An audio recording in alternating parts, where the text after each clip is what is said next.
Good morning. Good morning. How are you doing, Mark? Fine. How about you, Melissa? Good. Hanging in there. Did you see Tracy? Good morning.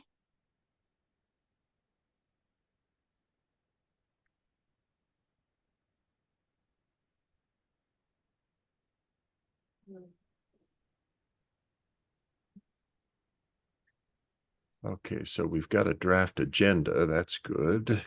Yes, we do. Hi, Neil. Good Hey morning. guys, how's it going? Good. How are you? Doing good.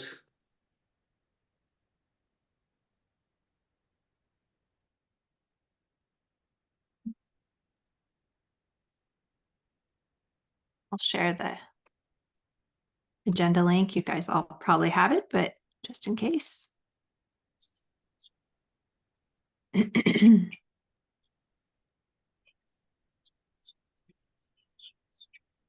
Right, so all of you probably read the TOC channel, Slack channel. Andrea will be a little bit late if he makes it. He's having some car issues.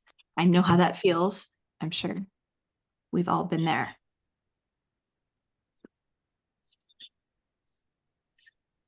So, Melissa, are you okay running the session then? Is that what we're relying on? Or Yes, sorry. great. Yeah. Okay. Yeah, I'm okay. Trying to figure out who has the con. Facilitating. Sorry. Yeah, sorry.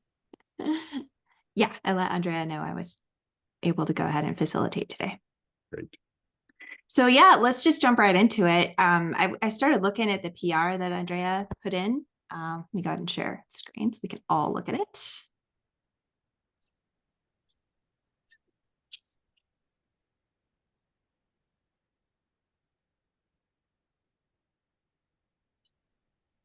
Right, and pull it up here. So we had talked about last time, when we were getting updates, what kind of format we were expecting. Maybe when Andrea joins later or next time, we can see if he's gotten any more information from the governing board, if they had anything specific, or if it's just kind of up to us to drive the update format forward.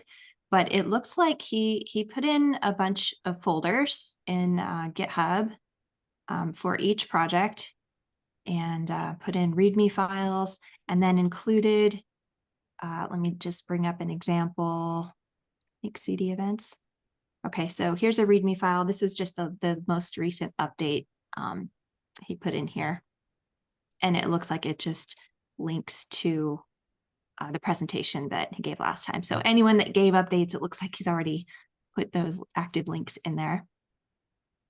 And So, then Melissa, I did not Yes. present an update, but could you, just for my benefit, click through that Jenkins README Yes. link? Because it's the presentation I gave at the Jenkins Contributor Summit. Just want to be sure it's workable link.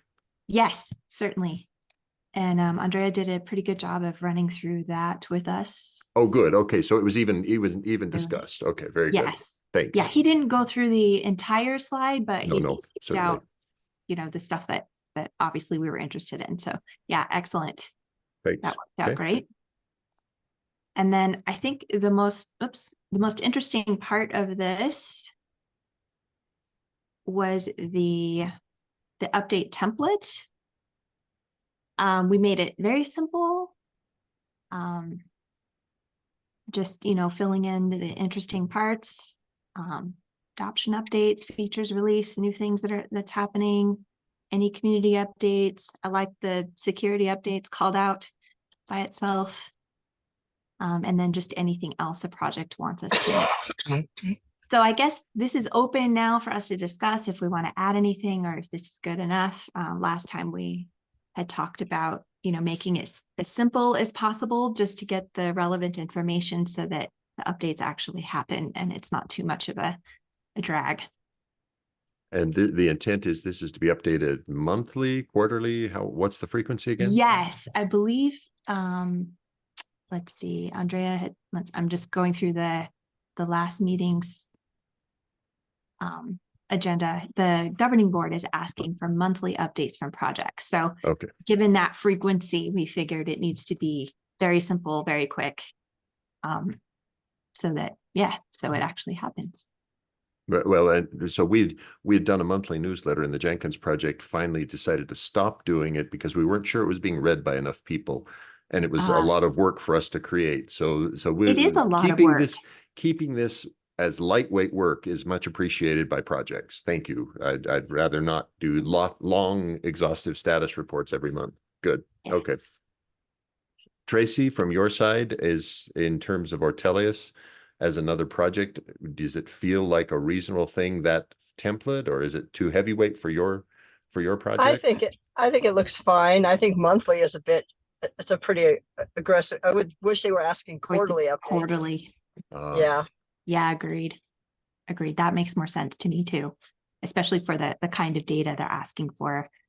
Well, and maybe that's something we bring to the board, is that Easy and I both sit on the board, so why not bring it to the board as a topic? Would it be okay if those were only quarterly? Yeah. Kind of That makes easy. more sense. I think once a month is I don't know if I don't know how often the projects change, but we do have, I mean, we do more, I would say we do more activity around outreach that we would be reporting monthly than we do around release schedules. I mean, we're doing releases on a regular basis, so we can always update what the most recent release is, or maybe if we've achieved one of our security badges. But I think mostly those are going to stay pretty static. I think it should be at least quarterly, and if projects have something they want to, let us know about more frequently, that's fine. But yeah, at least quarterly is fine. At least I think that'll work. Is that okay? Quarterly works fine for us. Quarterly is totally fine. Yeah, and I like you're saying it at least, that easy. I think that's a good insight. If there are interesting things that could be done that need to be expressed monthly, why not? You're not limiting us to do it. We can do it monthly, but quarterly is an excellent minimum. Yeah, I think if the goal, and just so everyone's clear, I had the wrong date for the meeting, so I didn't go to the governing board meeting. The role, if the goal of this is to have the information to get out via CDCon, that things are happening in the projects, I think, yeah, having projects have the ability to alert and say, hey, this big news is coming out, we're doing a release or whatever, and being able to escalate that out into the community is definitely a function of what the CD Foundation should be doing. But at least getting quarterly updates would be super awesome. Great. Awesome. I like that idea too. I didn't even think of it last time when we were discussing it. I just thought monthly is an awful lot. Let's make it simple. Didn't think about adjusting that frequency or what makes more sense. Okay, cool. Well, Dadisi, I mean, Andrea probably will too, but would you feel comfortable giving that information to the governing board and yeah taking that forward? Cool. Let us know how that works. Okay. All right, so I suggest leaving this PR open just for a little bit for comment. I think it looks great, but I'm also an engineer wanting PRs in immediately, so it's hard for me to sit on them.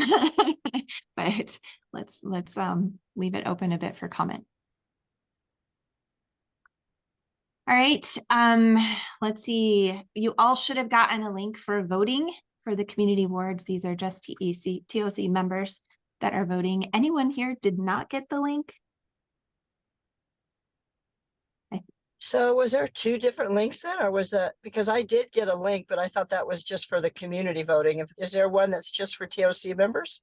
There's one that came to just TOC members, and it just had a link to a form for voting. Let me see if I can find mine. So I probably got that one then. Was there a voting It was for sent February 27th? Yeah, I did vote, but I didn't know it was just Okay. TOC members. I thought maybe it was for are we the only ones voting for those? I think there's a portion that we vote for that's just TOC members.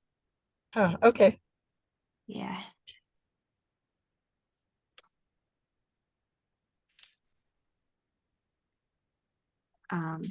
Here, I'll look to make sure. in case. Just took a screenshot of my email. This is what it looked like when it got sent to us. Yeah, that, Yeah, I didn't see that exact list of candidates, but I did receive an invitation to CDF awards, and I'll have to double check. Yeah, maybe reach out to Roxanne or the award officers. I don't think I got that one. I don't remember seeing one that was just to the TOC. So I'll reach out to Roxanne and see if she can resend it. All right. Cool. And yeah, March 22nd, we've got a little bit of time. And so the voting process there, it's nice and simple. It's just the Google Yes. form.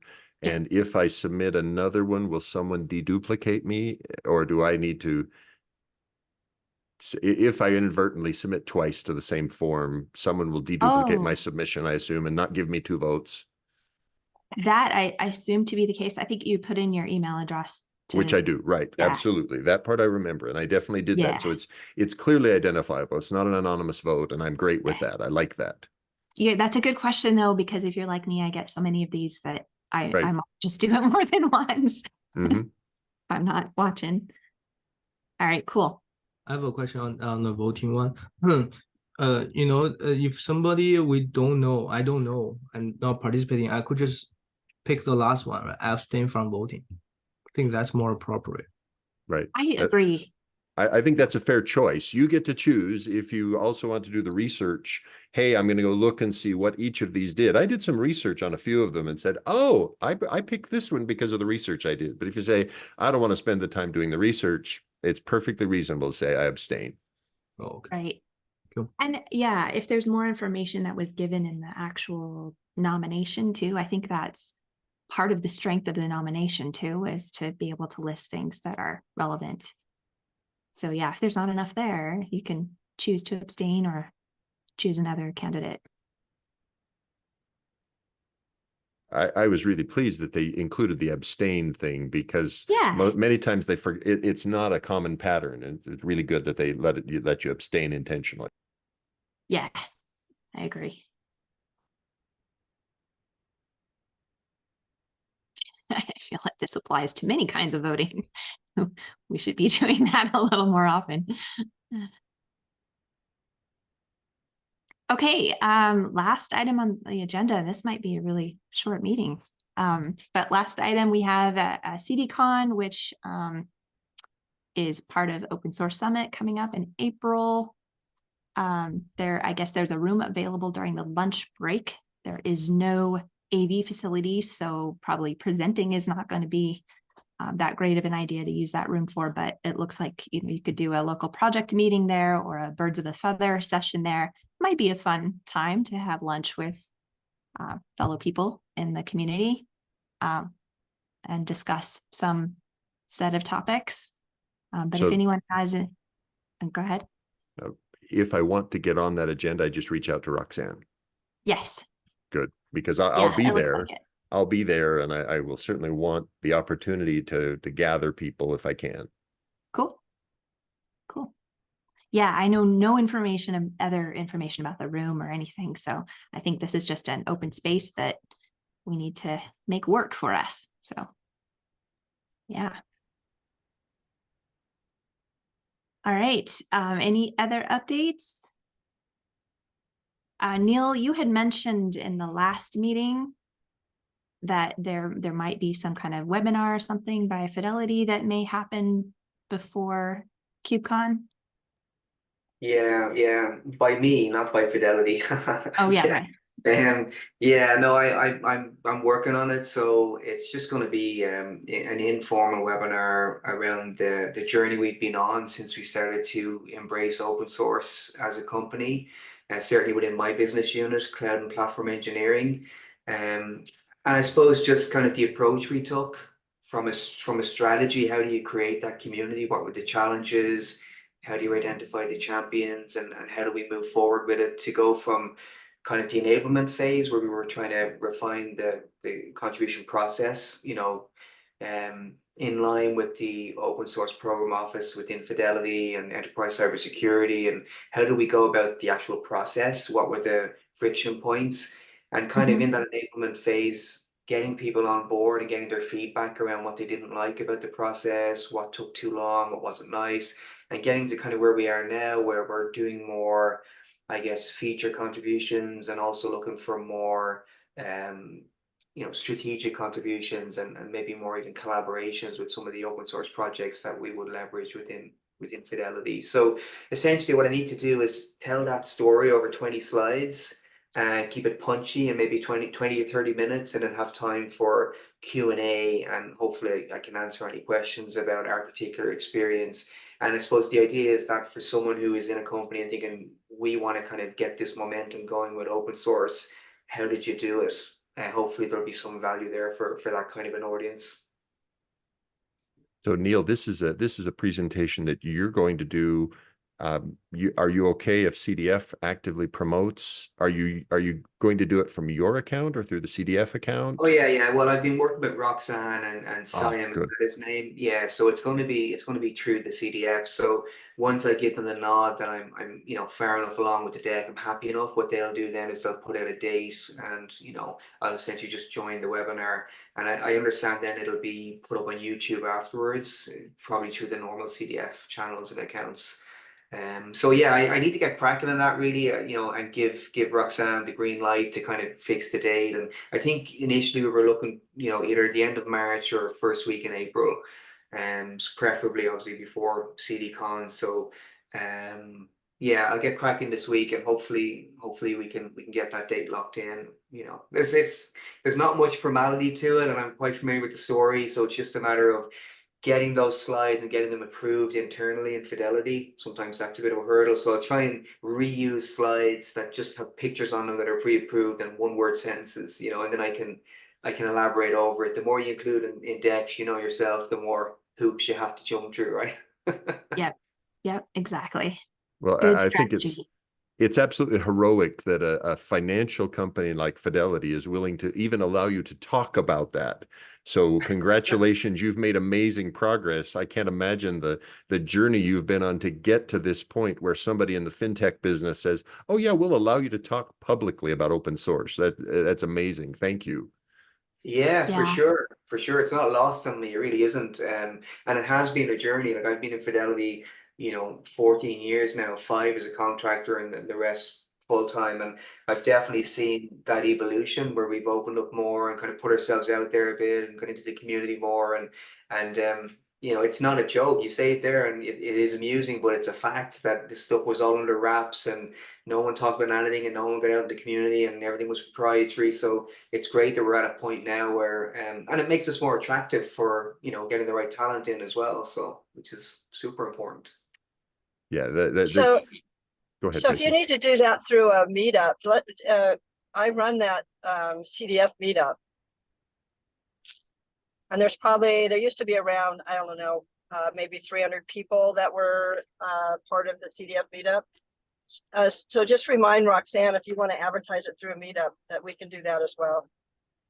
Well, and we'd be delighted, I think, to share it through the Jenkins promotional channels as well. I think that it's a good story to tell that a large financial company like Fidelity is doing open source, and it gives me hope that other large financial companies could get there someday eventually, right? And you telling your story about, hey, it's hard, it's not easy making this transition to open up a company it's intensely focused on proprietary value, right?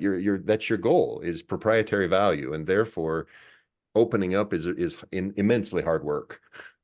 Yes, there will be a lot of curious eyes on this one for sure. I know I've had my own struggles in the past with, it sometimes it's like pulling teeth trying to get the approvals you need or be able to get the path forward using open source.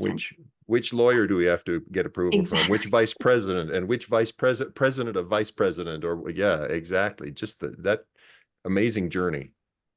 Yeah, that's been one of the things that we've talked about previously, and when we've talked about open source, and it's always a little bit political, when you don't want to say that one part of the company is resistive to the other part or one isn't enabling it. So, but that's something that every big company is going to have to face. You talk to anyone in enterprise cybersecurity about doing anything open source, they hit the panic button immediately.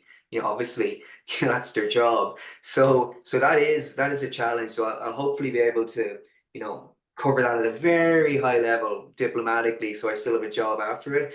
But it is part of the challenge though, and bringing people on the journey is you have to bring people in. If there's resistance internally, you have to bring them in and explain the benefits, and you can't do this in a silo in a big organization. You're empathizing with their tasks, right? Security's job is to defend the company. Their job is absolutely defend the company, and saying that, oh no, you should stop blocking. It's like, no, I'm sorry, my job is still to defend the company, whether I block you or not. Exactly. Yeah. Great. I'm looking forward to it, Neil. Thanks for being willing to do that. Excited to join and listen. Yeah, me too. What Absolutely. I'm looking for, and forgive the Americanism, I'm looking for ways to do it without it having to be an act of Congress. It's just can get really frustrating for folks sometimes. So I'm very hopeful as well. Yeah, so keep us updated. Will do. All right, any other updates from folks? It looks like Andrea just arrived home. I can ask him to pop in and say hi, or if we're done, let him know we're done. There he is now. Oh, hi.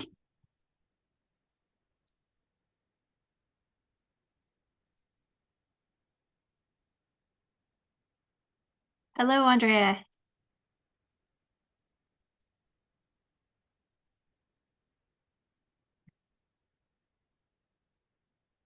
So just to recap, we took a look at the PR. We're going to leave it open for a little bit for comment, but it looks great. Thank you, Andrea, for the work you did there, getting that open and up for us. We reminded ourselves about voting for the community awards and had a little bit of discussion about possible use of that room for CDCon over lunch. And then Neil gave us a quick update on his efforts for a webinar that we're all interested in concerning open source usage at Fidelity and their path there. So was there anything that you would like to add? Other than my car is working now? We hope. Yeah. Well, well, it is working, but they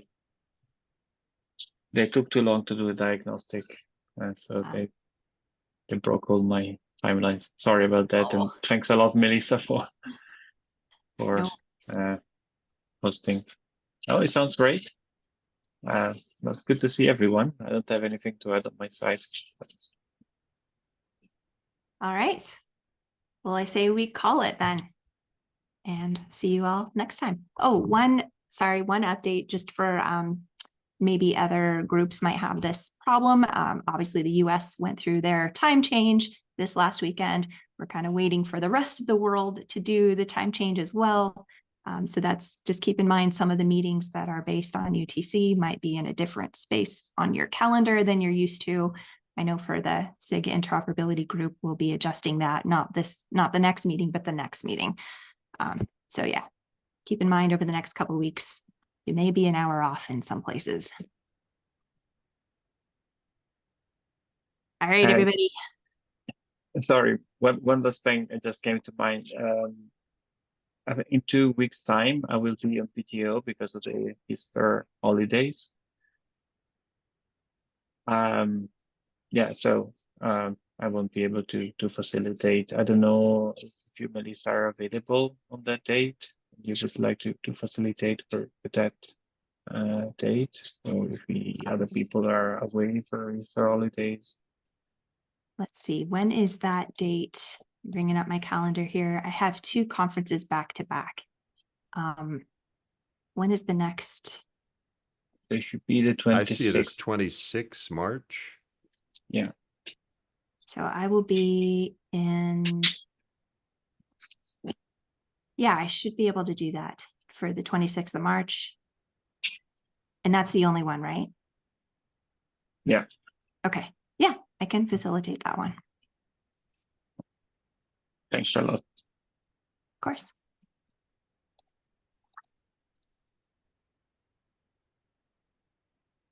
We're done now for sure, I think, right?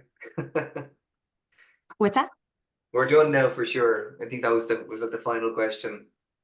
Yes. Okay, cool. Yeah. Good job, Melissa. You know, jumping in last minute, it's always it's nice to have people you can depend on to do that. Well, Andrea makes it easy. He's got the agenda all there. All I have to do is walk through it. So yeah, we're a good team. All right, folks, have a great week. See you next Cheers, time. guys. Talk to you soon. Cheers. Bye. Good one.